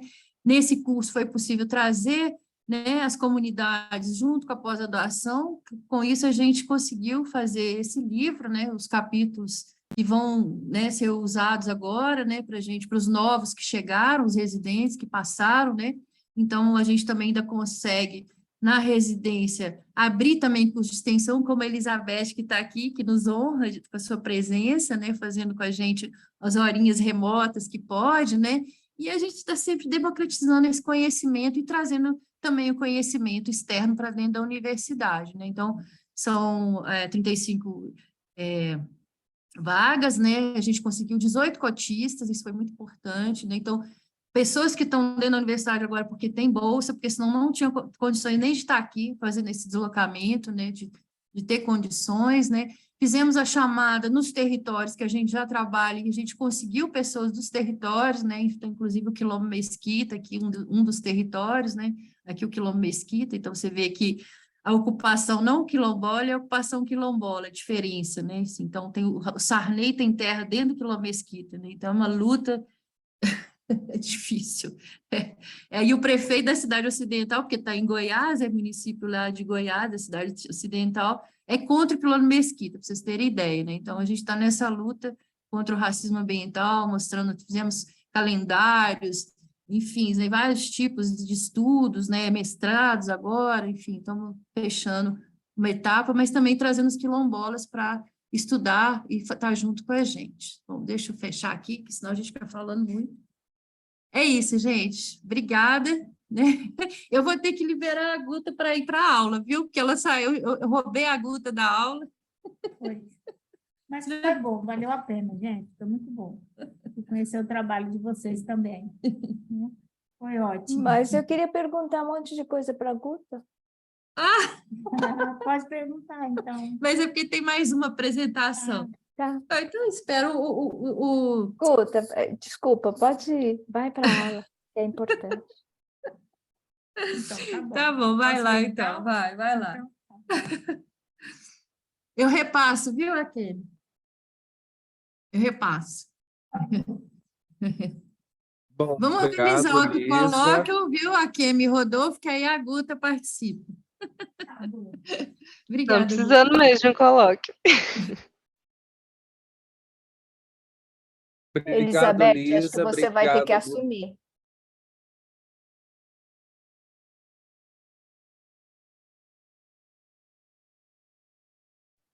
Bom, podemos ir, então, para a apresentação da Luciana? Sim, boa tarde a todos. A Kemi, é um prazer te rever, minha professora linda. A Kemi não envelhece, né, gente? Eu não sei o que a Kemi faz. Ela dorme no formol, porque não tem lógica, a Kemi não envelhece. A Kemi, eu fiz 22 anos de formada, não tem lógica, você não envelhece nada, né? Sou ainda da ESC, sou da época ainda da ESC, né? Boa tarde, Elisa, da minha banca de doutorado, querida, né? Não estaria aqui se não fosse pela generosidade dela, o convite, e também pela amizade, né? A gente fica sempre assim, nessa vontade do quero mais um pouquinho, é tudo muito corrido. Quero pedir desculpas aqui ao meu atraso, porque houve aí um monte de coisas, gente, mas enfim, o importante é a participação, estou aqui. Elizabeth, eu vi a tua apresentação, muito massa, eu fiquei muito encantada com o teu trabalho. E assim, o meu trabalho é em Goiás, o seu no Mato Grosso, né, e o da Lisa em Brasília. Estamos todas no Centro-Oeste falando de ancestralidade, identidade, memória e de arquitetura de pertencimentos, né? Lá na linha da Lina Bobardi, ainda lembrando dessa arquitetura não admitida. Eu enviei ontem a minha apresentação, não sei, Rodolfo, você está com ela aí? E também aos demais membros, né, da mesa aqui, as pessoas que estão participando, agradecer o convite e parabenizar pelas apresentações que eu pude assistir. Luciana, você está com a sua apresentação? Acho que você pode passar. Uhum. Só um minuto. Não. Você chegou a ver, Rodolfo, a apresentação por e-mail? Está com o Valmor. Não, eu não vi. Você consegue apresentar, Luciana? Não está comigo, vou ter que entregar, vai demorar um pouquinho. É porque A o sua Valmor... apresentação. Não, eu não entendi. A sua apresentação que você mandou não está com você? Está com o Valmor. Não, é porque o Valmor, ele não faz parte aqui dessa... Ah, sim, desculpe. Tá. Você mandou para a gente? Eu mandei para ele. Mandei para ele ontem à noite, ele não falou nada, para mim estava tudo certo. Então, só um minutinho. Não, é só você abrir aí tem aqui o compartilhar, o share screen. Deixa eu encontrar aqui.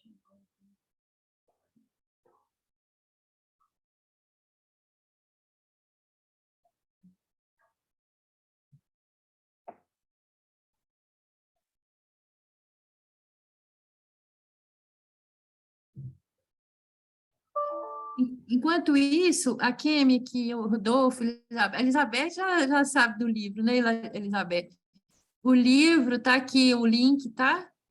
Se vocês quiserem pegar aqui no chat, foi produzido, né? Que a gente vai Sim, trabalhar obrigada, agora. Pegando um gancho Luciana, que a... Desculpa. não, é só perguntar para a Luciana se ela enviou por e-mail. Eu Foi vou abrir e-mail? aqui. Não, foi no Zap. Eu vou abrir e pôr aqui na pendrive e já ponho para vocês. No outro computador, um minutinho, por favor. Ah, sim. Porque se você quisesse encaminhar, você poderia me mandar. Fazer um comentário que a Luciana lembrou que estamos às 3 do Centro-Oeste, né? E isso é uma forma também de a gente mostrar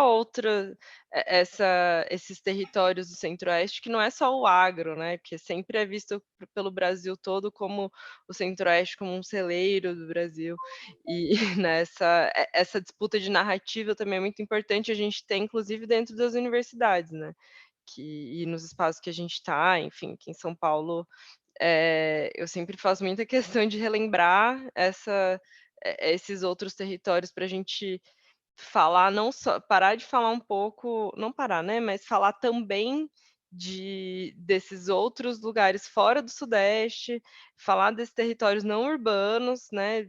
É importante falar da metrópole e tal, mas o Brasil é muito mais, né, muito mais que isso, né. Então a gente, cada uma no seu construindo aqui, né. Vocês veem aí, gente? Sim. Sim? Mas você não está em tela cheia ainda, né? Não, eu estou no share screen, é isso? Você já está compartilhando, sim. Pois é, mas está pequeno, então vou abrir aqui.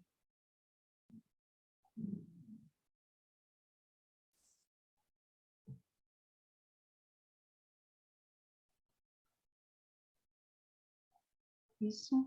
Agora, essa outra linha em cima eu não consigo tirar, é assim mesmo, né? Ainda não abriu aqui para gente. Para você tá a tela inteira? Sim, para mim tá, a tela inteira. Geralmente costuma acontecer assim, mas volta onde você estava, aperta o ESC, Uhum. e aí do lado tem um livrinho. O seu tem? Sim. Tenta por ele, porque é para a gente diminuir. Assim, ficou Deu melhor. certo? Deu certo. Ok. Então, é isso, né? Trazendo de volta aí essa fala de Goiás, eu tive uma experiência, quando eu vim para Goiás, eu sou de São José do Rio Preto, me formei na USP em São Carlos, em 99, e depois disso, quando eu vim para Goiás, para a UNB, desenvolver ali o meu mestrado na área de planejamento de gestão ambiental urbana, e comecei a trabalhar nos projetos do PNHR. E nesses projetos do PNHR em Goiás, eu viajei Goiás todo. E tem, assim, alguns apontamentos para depois as perguntas, aí, tanto para a Elizabeth quanto a Lisa, né, com a Guta. Por que eu fui fazer esse doutorado? Eu fiz o doutorado na UFG, já concursada como professora da Arquitetura e Urbanismo da UFG Campus Goiás, e fui aluna da UFG no doutorado em Geografia, trabalhando na Geografia Cultural, a partir de... Eu queria conhecer o espaço vivido, né? Porque eu já conhecia o espaço construído. E com a Maria Geralda, que faleceu em março desse ano, né? Nós perdemos a Geralda nas águas de março, minha banca foi em abril. Dia 5 de abril, ela faleceu dia 19 de março. Então, é um material de pesquisa que veio de muitas dúvidas, justamente por causa do PNHR. Eu trabalhei nele no rural durante 4 anos, e a partir dessas dúvidas que eu tinha, que não me satisfaziam, eu fui buscar as respostas no doutorado em Geografia Cultural. E dentro desse aspecto dos habitats rurais, eu acabei escolhendo trabalhar com distrito, porque o distrito, diferentemente do assentamento, diferente, né, das comunidades, né, o distrito é aquela terra do NEM, né, não é nem roça e nem cidade. Então, nunca tem nada para os distritos. Ele não se enquadra em lugar nenhum, não tem políticas públicas para ele, né? E mal e mal os distritos conseguem ser administrados pelo IBGE diante da condição de um distrito secundário. O distrito primário é a sede do município, né? Mas os distritos secundários realmente nem nos planejamentos, então ele fica muito aquém. E a partir que eu entrei dentro de um distrito, onde eu estou hoje, da UFG Campus Goiás, que é a cidade de Goiás, conhecida como a cidade da Cora Coralina, né? Nós temos aqui 300 anos de história. E esse distrito, especialmente, foi um arraial minerador e foi o primeiro arraial de Anhanguera, quando ele parte de Santana do Parnaíba, em São Paulo, e começa, por função de carta régia, né, trazer uma ocupação, né, ocupar o sertão das Minas dos Goiáses. Então, esse distrito, em 1726, era Espanha. E, a partir da ocupação, possibilitou essa troca de territórios, desenvolvendo, assim, o distrito ser reconhecido, né, não só como mais uma terra espanhola, mas aí uma terra portuguesa. Eu não sabia nada disso, não fazia a mínima ideia de nada disso. Eu fui só atrás de um distrito e acabei encontrando lá a primeira casa sede de poder e a precedência da Casa Sertaneja Goiana. Então, basicamente, assim, a síntese, né, da tese foi isso, e a partir daí, junto com a tese, nasceram também projetos de extensão com os alunos, projeto de iniciação científica e a sequência de um laboratório que a gente quer montar agora, que eu acabei de defender, né, gente? Eu nem recebi o salário ainda, diga-se de passagem, né? Então, Casa de Tradições e Paisagens do Cerrado vem dessa dinâmica, dessas dúvidas que eu tinha com o PNHR, e aqui eu vejo uma mesa do PNHR, quer dizer, volto lá nos meus primórdios, né, de 5, mais 4, 9 anos atrás, quando eu trabalhava diante desse processo. A intenção é de conhecermos aqui, então, de onde vem essa casa precedente. por que nós fazemos essas casas do PNHR e não conseguimos trazer o partido arquitetônico, o sistema construtivo e o processo ancestral de construção da casa vernacular, que aqui, no caso, era a Casa Bandeirista Urbana Paulista. Essa casa de baixo é a Casa de Anhanguera, em Santana do Parnaíba, uma casa de 1632, que hoje é o Museu Casa de Anhanguera, um museu pedagógico, né? Ela foi restaurada e levantada a partir do IPHAN, dos estudos de Carlos Lemos, dos estudos dos arquitetos que fundaram o IPHAN no momento. E a outra casa aqui acima é a casa que eu encontro aqui em Goiás, quando eu começo as pesquisas, né? Uma casa da outra consta aí mais de 1.000 quilômetros que vieram a pé, né? Referenciando os bandeirantes. Então, do lado direito, eu tenho a casa que eu encontro aqui, com a mesma implantação, né, com o mesmo sistema construtivo, o mesmo partido arquitetônico, referente a essa imagem acima, dos rios, próximo aos rios, como em São Paulo, os bandeirantes também, do lado esquerdo, trabalham essa casa próximo do Rio Tietê, né? Então, Bartolomeu traz para Goiás todo o repertório que ele já tinha enquanto habitar.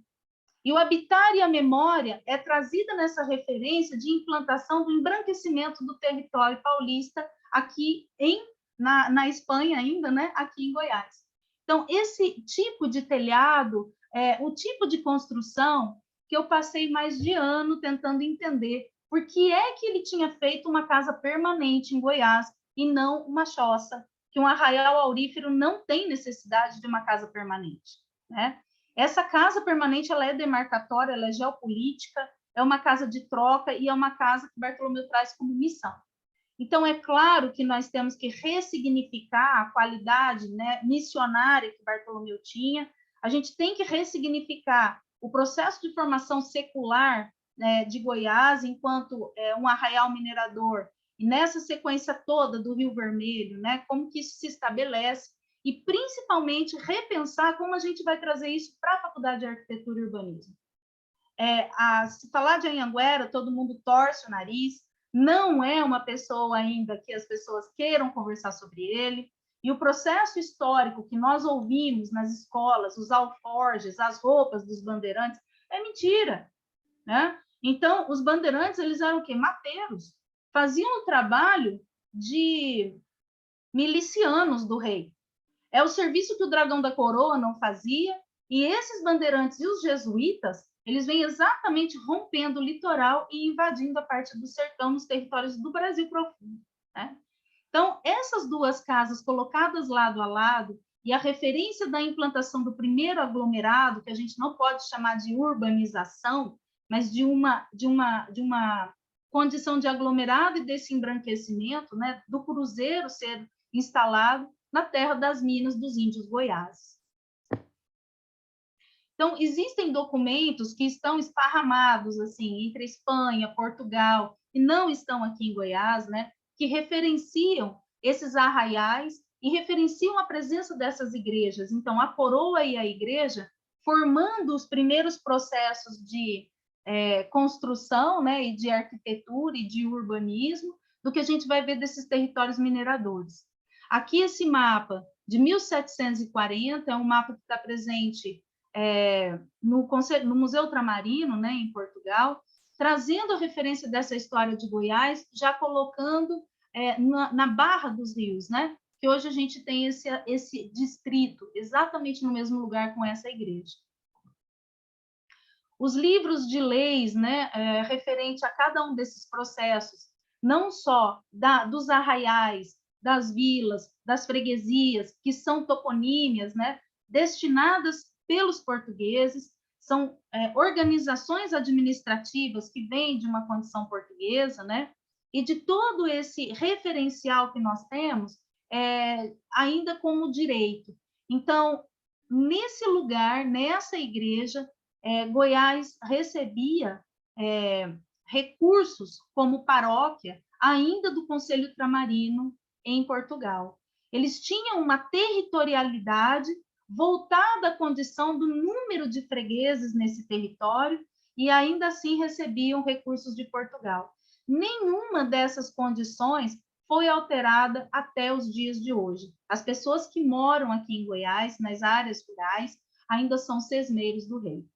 Eles não têm títulos de posse, nem da terra, nem da casa.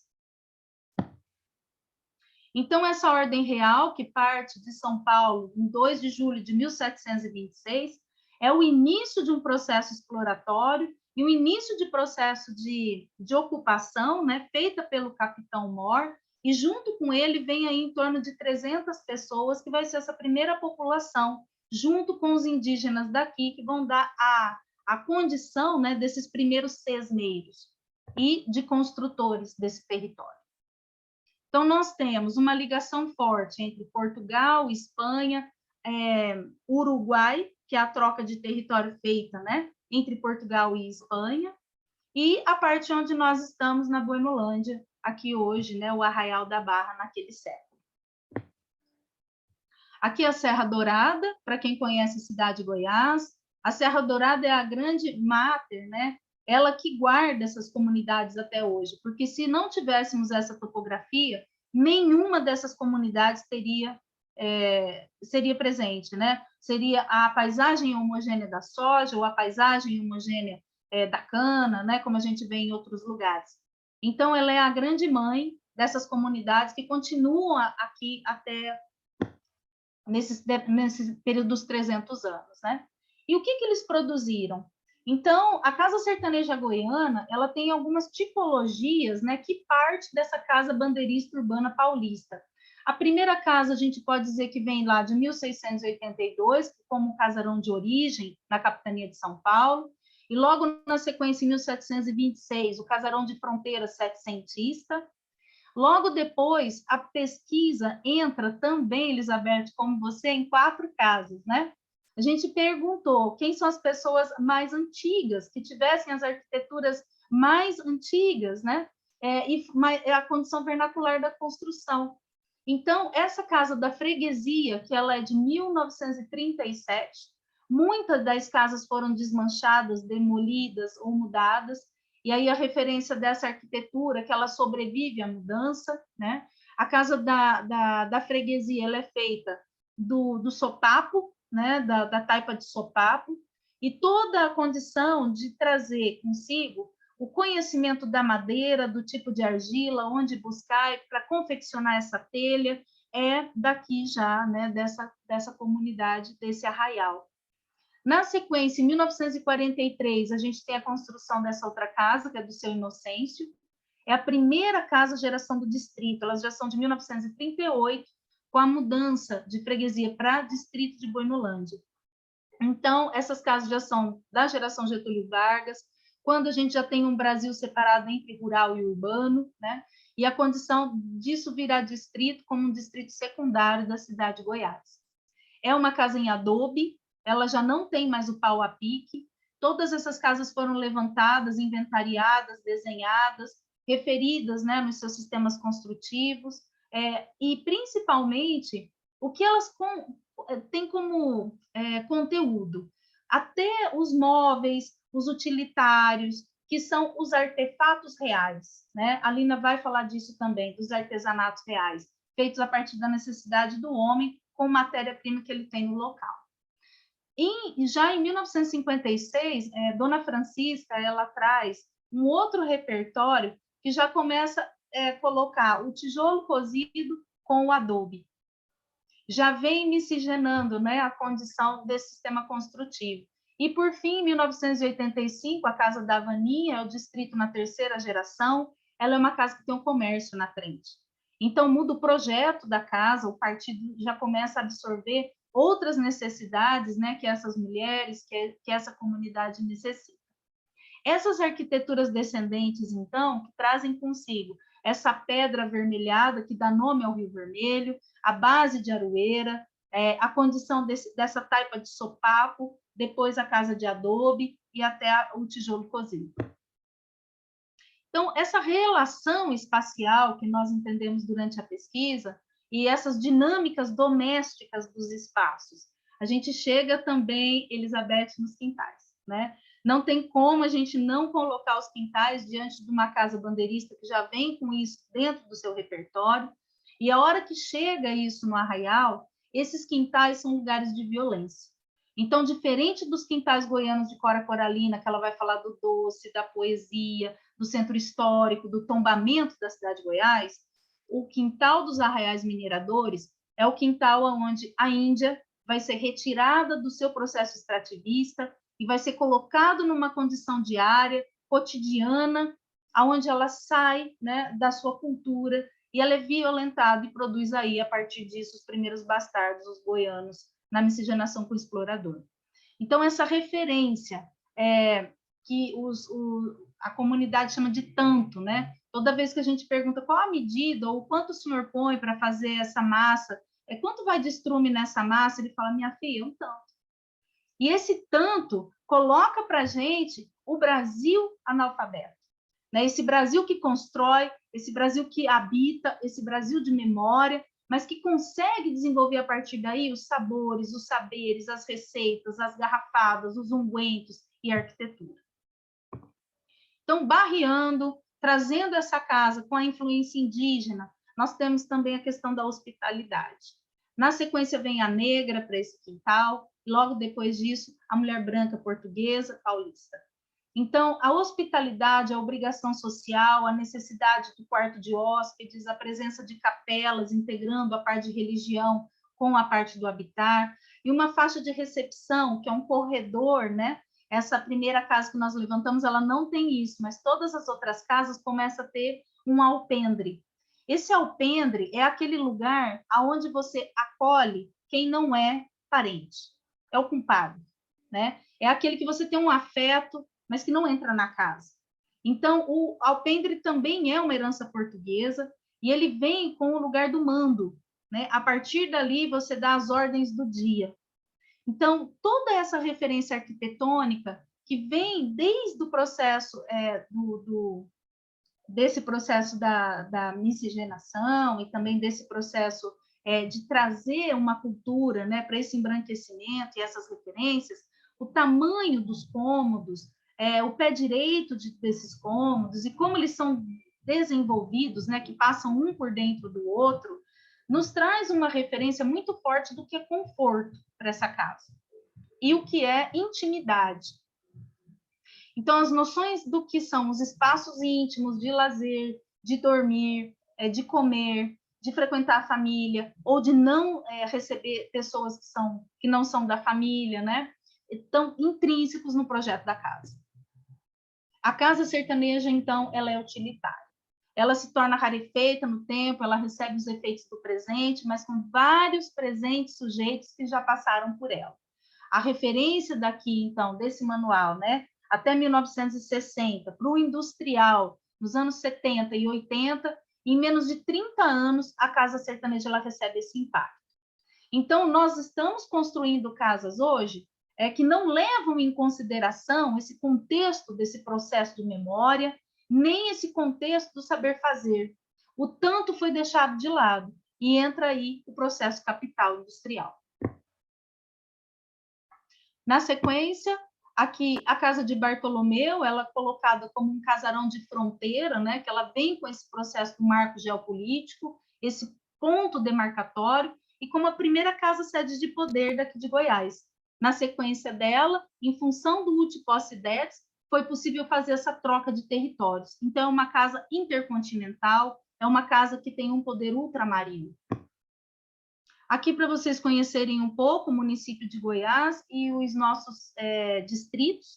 Aqui, Goiás, no centro, referenciando o distrito sede, e os outros distritos aqui onde nós estamos referenciando agora, Buenolândia, logo à esquerda, acima. Aqui, Luciana, sim. Você está fechando, querida, porque a gente Sim. só tem mais 10 minutos para fazer o debate. Ah, sim, ok. É porque já passou o tempo. Ok. Então, aqui é o território, né, que foi estudado. Quero passar para vocês a condição, então, dos sesmeiros, que eles ainda evocam, né, essas falas. Cada um dos arraiais que foi colocado ao longo do Rio Vermelho, sai a condição das 6 léguas, né, das léguas das 6 Marias, e hoje forma todo o município de Goiás. Então, essa arquitetura que vem de Portugal, essa arquitetura que vai reger todo o processo de construção dessa casa sertaneja goiana, ainda é muito frequente. E ela é anterior ao casario português, que a Unesco entende como processo de tombamento. Acho que é isso, basicamente, assim, para vocês conhecerem um pouco desse território, né? Vou deixar o link, né, da tese. Vocês podem entrar também no repositório e conhecer um pouco dessa história e desse processo que vai desde o Brasil Colônia, passa pelo Brasil Império até a Brasil República e chega no Estado Novo. Muito obrigada.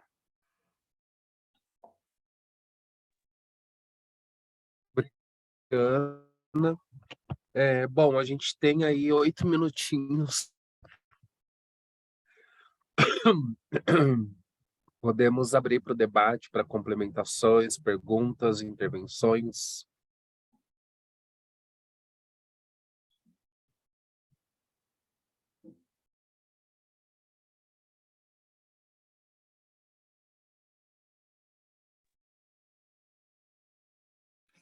Bom, a gente gostaria de ficar aqui apresentando, conversando, são coisas muito interessantes. Então, a Kemi e Rodolfo, temos que fazer outro colóquio.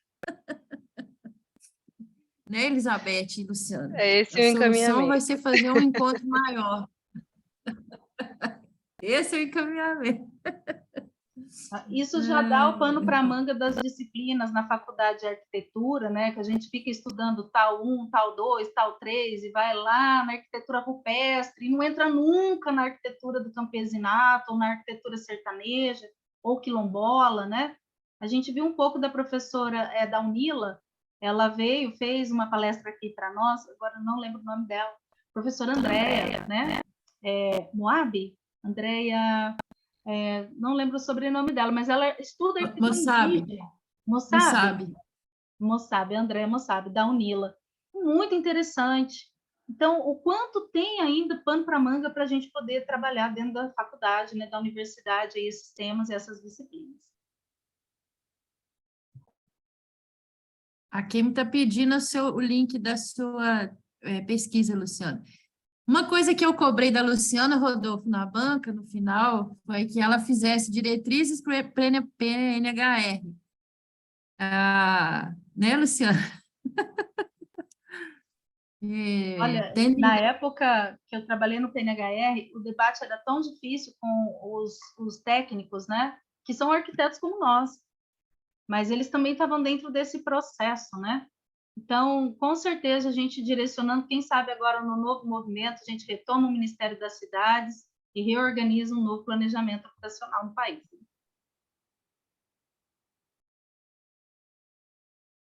Ministério do Habitat, da cidade e do campo. Isso, de trazer a perspectiva do habitat do território, né? Acho que o que permeou muitas conversas foi isso, né? A gente entender que só a política habitacional, de fato, não vai atender. E o que o Rodolfo comentou também no chat da gente começar a pensar esse planejamento territorial, né? E uma gestão do território envolvendo com uma visão sistêmica sobre esses territórios, né? Uma coisa assim, na minha pesquisa eu comecei querendo estudar o PNHR, e aí eu fui percebendo que, na verdade, mais importante que o PNHR é entender esse território e o que esse território está dizendo, e como é central, né, pensar, enfim, de forma sistêmica mesmo, como a Elisa falou, assim, eu entendo também que um próximo passo é isso, a gente começar a discutir esses planos de gestão para o território. Para os territórios indígenas, tem um decreto que pede, né, os planos de gestão de território, mas poucos territórios têm, que aí vai olhar, né, organizar todas essas diretrizes para todas as políticas públicas que vão incidir no território, tanto de saúde, de produção, de educação, tudo isso tem que estar, né, tem uma diretriz, né? Então, talvez se a gente conseguir avançar nessa noção, nesse instrumento, acho que seria. E eu acho que a Lisa e o pessoal do periférico estão avançando nisso também, né? Nessa noção de pensar esse planejamento e gestão do território, né? E os territórios quilombolas, né, eles nos ensinam muito, né, assim, é incrível quanto que a gente aprende, né, desde os quintais, das folias, celebrações, né, enfim. Eu fico impressionada, assim, com o bem viver, né, eu fiquei emocionada com a Danusa, que a gente trouxe para fazer o Reabilita, que é quilombola, ela é agrônoma e fez o Reabilita da arquitetura, né, e o artigo final, a gente depois pode disponibilizar, falar do bem viver quilombola a partir do olhar dela, né? Estudar o que é o bem viver, mas o que ela entende por bem viver do que eles fazem lá, né? Como é que eles vivem, o modo de vida, né? Enfim, então, é emocionante isso, né? Enfim. E agora, eu participei do Aquilombar aqui em Brasília, né? E acaba que a gente fica amigo de vários quilombolas, né? Eu falo, eu não sou especialista em quilombos, mas como ninguém faz, ninguém pega para fazer, eu pego, né? Então, acaba que eu tenho um envolvimento grande hoje com os quilombolas, sou amigo deles, assim, de íntimo, né? De ficar próximo, enfim. E aí fui no Aquilombar no dia do meu aniversário, foi 10 de agosto aqui, o movimento deles nacional, né? E aí o que eu participei do grupo lá da roda de conversa sobre regularização fundiária, né? Isso é a questão principal, né? Se pensar bem, né? Que a maioria dos quilombos não são titulados, né?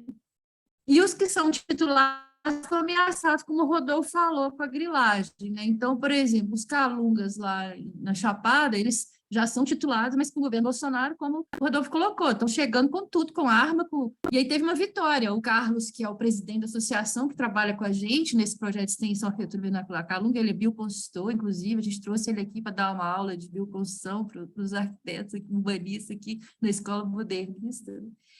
E aí ele lutou contra, né, essa grilagem, conseguiu a reintegração de posse. Ele pediu a reintegração de posse deles, né, e o juiz deu.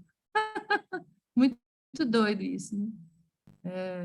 Enfim, né, então, essa questão da regularização, você viu, né, os dois assentamentos rurais que a gente trabalha do MST está com a situação de regularização completamente, os dois sem estar regularizados, né? O caso desse licenciamento ambiental, que está embargando tudo lá, e o Osiel Alves, que tem 140 famílias, né? Até hoje não tem nem chance de estar regularizado. E aí o processo de gentrificação que está chegando dentro do território, né? E aí eu estou com o professor Néder, que é da Incubadora de Cooperativas Populares, enfim, que está fazendo um cooperativismo de plataforma lá dentro, né? A gente está juntando a residência com o planejamento territorial que a gente já fez com esse cooperativismo de plataforma. E aí ele está tentando, com a associação, trabalhar agora contra a questão do agrotóxico, né? Porque eles estão alugando dentro do território, né? Dentro do MST, eles estão alugando as parcelas para produção externa, produção de monocultura, enfim, olha que loucura isso, né? Como é que controla isso, né? Dentro do próprio assentamento, né? Enfim. Então, tem que ter essa cultura contra-hegemônica o tempo todo, né? Fortalecer essas associações, esses laços, né? Essa comunidade, essa coletividade, porque sozinhos eles não dão conta, né? E as associações, elas estão enfraquecidas. No Pequeno Ilha não deu tempo de falar, mas a associação está enfraquecida, né? Então, essa coletividade, ela é muito importante para a coisa avançar, né? Enfim, né? Eu vou ficar aqui falando. Posso falar uma coisa, Lisa, a partir disso que você colocou? Talvez, como a gente esperou uns 20 minutinhos, a gente ficou esperando a Luciana, acho que a gente pode aí dar mais uns 15 minutos para a gente conversar mais um pouquinho, né? Mas eu acho que a gente tem uma questão, não sei o que vocês acham, vou lançar aí, que é essa... Eu estou tentando pensar as coisas agora muito pós-impeachment, né? Pós-impeachment. Quais foram os efeitos das políticas governos de Temer e Bolsonaro pós-impeachment para os povos rurais, pensando aí a questão de reforma agrária, de demarcações de territórios de afrodescendentes, quilombolas, indígenas, como que foi essa questão dos atingidos, né, dos grandes projetos aí de mineração em territórios indígenas, como que isso tudo afetou o habitat desses povos, as políticas de subsídio, fomento, incentivo à agricultura camponesa, à produção da agricultura camponesa, que assim, todos os principais programas, eles praticamente se encolheram até não existir mais. Pronaf, Programa Nacional de Alimentação Escolar, o PAA, Programa de Aquisição de Alimentos, a própria Conab, eu não tenho mais acompanhado como que tem sido a atuação da Conab nesse sentido, de comprar produção dos camponeses. A única coisa que eu sei é que o MST, por exemplo, teve uma grande participação no sentido de doar cestas básicas para as famílias não morrerem de fome. Trabalhadores acampados, trabalhadores desempregados. O MST fez essa ação e a gente conseguiu acompanhar um pouco isso, porque eu lembro que eu estava fazendo um trabalho de assessoria técnica e, de fato, era uma das principais campanhas nos assentamentos. Mas o que eu ia falar mesmo era essa política das titulações, das não demarcações e das titulações de lotes aos assentados, sobretudo, eu acho que ela consolidou muito. Quem teve aula com o professor Ariovaldo Belino de Oliveira vai lembrar quando ele falava: existem 3 correntes no Brasil de entendimento, compreensão do campesinato, que é aqueles que acham que o campesinato é uma parte da classe trabalhadora, aqueles que acham que o campesinato vai desaparecer e aqueles que acham que o campesinato é uma classe específica. Eu acho que a política de titulação dos lotes, ela combina combinou as duas correntes muito bem, porque valeria a pena a gente ver qual foi o efeito dessa política nos assentamentos de reforma agrária, no sentido de, será que teve venda de lote? Será que teve um processo migratório dentro dos assentamentos, famílias abandonando seus lotes, indo para as cidades, não está dando para viver aqui, principalmente porque teve pandemia. E eu acho que isso traz para a gente um desafio muito grande de pensar agora os habitats rurais pós esse período, no sentido sei lá, trazendo questões assim de pesquisa. O quanto que é a política de reforma agrária, essas formas de uso e de ocupação de solo, e até mesmo a forma como os assentamentos vinham sendo planejados num contexto de fragmentação de políticas públicas, políticas de infraestrutura, políticas de habitação, políticas de produção, o quanto que isso inviabilizou a vida nas áreas rurais. E a política de concessão de títulos, de titulação, ela só veio para falar assim, ó, tá inviável, não tá? Então, toma, vazem.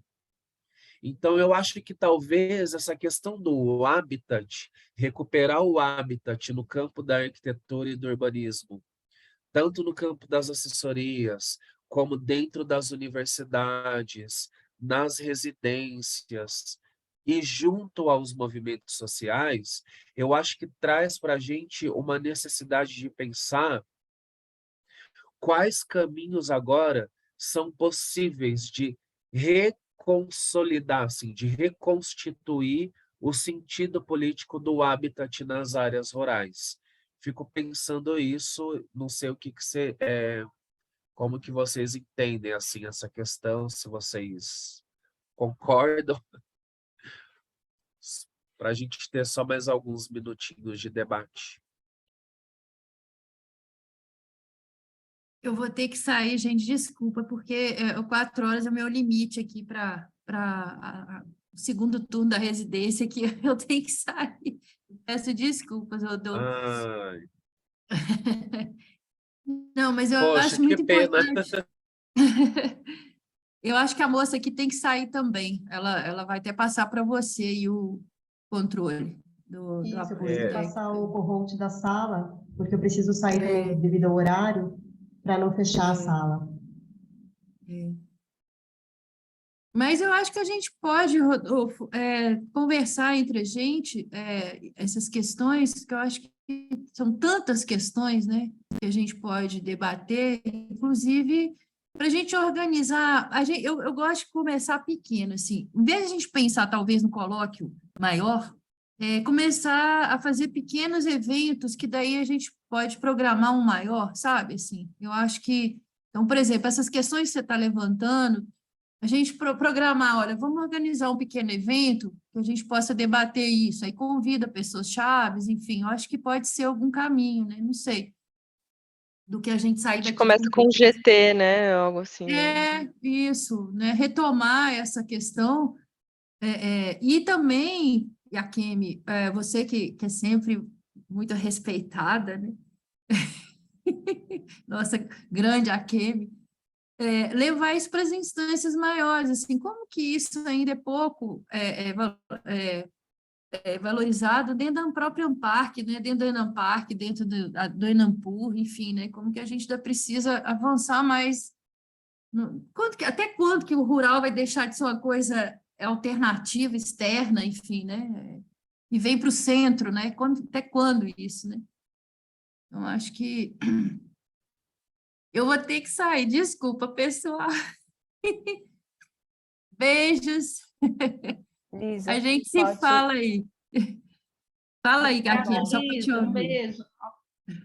Não, Não, acho deixa eu só ouvir que a a gente. Kemi. Não, eu não tenho o que falar, na verdade, mas eu acho que tem mesmo, né? Aquele quadro que o Rodolfo mostrou, de 2011, ele tem uma estruturação, na época, claro, o contexto mudou, na época a gente dava maior importância no financiamento da assessoria técnica, né? Poder, assim, integrar as políticas onde tem recurso para destinar, é o que você está fazendo, Elisa, né? É o que você está fazendo, né? A gente formar pessoas, né? Formar profissionais que tenham o perfil desse perfil de assessoria, que não é qualquer um que pode ser assessor. Assessoria não é fácil, né? Não é fácil, né? Então, assim, precisa estar preparado, né? É o que a Guta falou, né? A Guta falou assim, ó, precisa de gente que entenda a situação. Então, acho que a universidade é o que falou, eu não consigo lembrar os nomes, mas alguém falou de recuperar nas universidades, nos movimentos.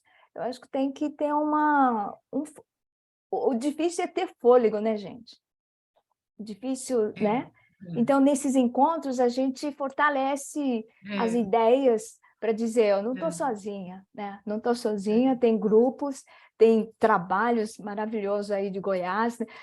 Não consigo lembrar, Luciana, muito bom, né? Eu acho que tem que juntar, então não precisa ser um grande evento, como a Lisa disse, talvez seja um tema de pequenos, a gente tem feito alguns seminários, né, que o Rodolfo organizou, tem um grupo do Bem Viver, a Cecília, junto com parceria com a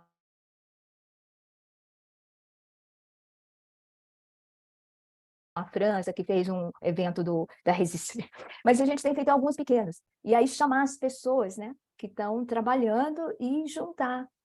E é isso, né? Senão a gente fica muito sozinha, né? Parece que, não, como você diz, o Enampark, eu acho que Enampark está dando espaço também, Enampur também, né? Mas a gente tem que marcar presença, né? Tem que marcar presença e tem que agregar mais pessoas.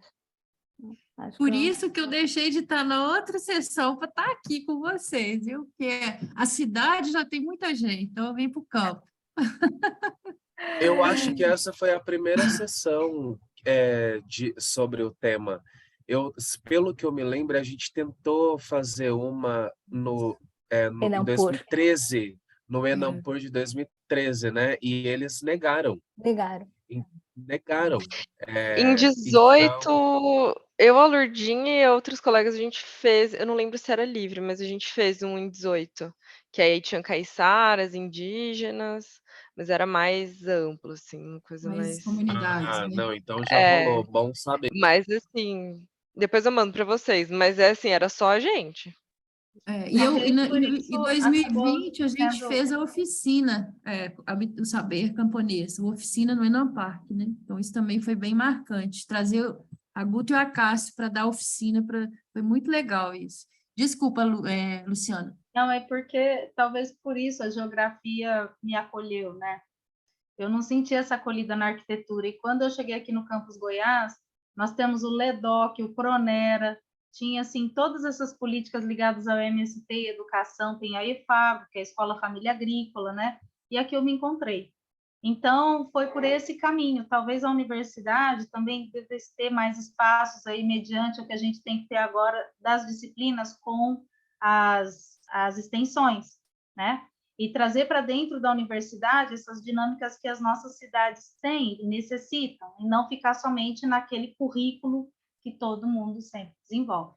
Então, acho que o nosso lugar também é importante, né? Dentro da universidade, as disciplinas. Beijo! Maravilha estar aqui com vocês. Desculpe, gente, também preciso me retirar. Um forte abraço. Tchau, obrigada. A gente estava se despedindo da Lisa. A da Lisa? Não sei para quem que estava despedindo. Então, Era da Rodolfo. Lisa, ela estava indo embora. Sim.